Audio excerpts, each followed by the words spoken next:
Hey people, it's Nice talking. Now I've seen this posted about several times, but I couldn't find a decent source for it. So until now, so this is from The Guardian. I think it's like a Nigerian newspaper. Anyway, back to Africa. A dying wish births a living legacy. In 1840, in South Carolina, United States, a former slave while on his deathbed instructed his son to return to his native land in Africa.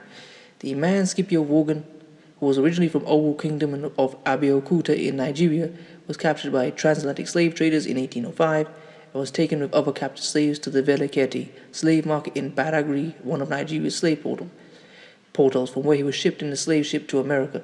In America, he was sold as a slave to Wally Vaughan, a white master who bored him to live in Camden. As per the prevailing tradition, he took the surname of his master in addition to his given name, Scipio as Scipio Vaughan.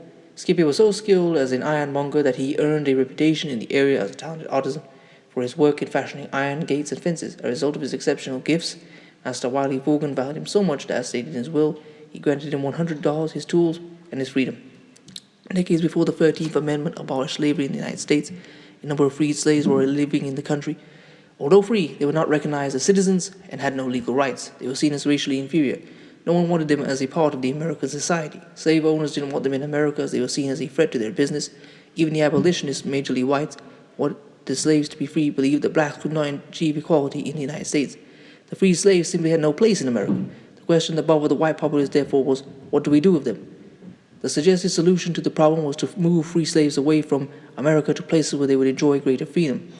In 1816, the Society for the Colonization of Free People of Color of America, commonly known as the American Colonization Society, ACS, was founded. The purpose of the group was to encourage and support the migration of free African Americans to the continent of Africa.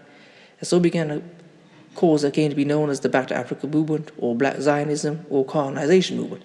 The goal of the movement was to resettle the freed slaves in Africa. The movement, however, was a colossal failure, as few freed slaves wanted to move to Africa, and those few that did, some under duress, faced brutal conditions. In the midst of that failure, a man's dying wish, however, survived. In 1852, 24-year-old James Churchill Vaughan and his elder brother Burrell Vaughan, the sons of Scipio Vaughan, left America for Liberia, where they became prominent. 3 years later, James Churchill Vaughan joined a group of Southern Baptist missionaries who were passing through Liberia on their way to spread the gospel in Yorubaland, which is western Nigeria, southwestern Nigeria. After missionaries were driven out of Abeokuta in 1867, he and other Christian refugees resettled in Lagos, where he built a successful hardware business and raised his family. He became part of the Lagos elite and was a wealthy and prosperous merchant. He also led a revolt against white missionaries in the 1880s, helping to establish the Ebenezer Baptist Church, the first indigenous and independent church in West Africa, in 1888, located at 50A Campbell Street, Lagos Island. James Vaughan kept correspondence with his American family. Even after his death, his children remained connected to their American relatives. Members of the Vaughans of Nigeria and the United States had made contact with one another for several decades over the century.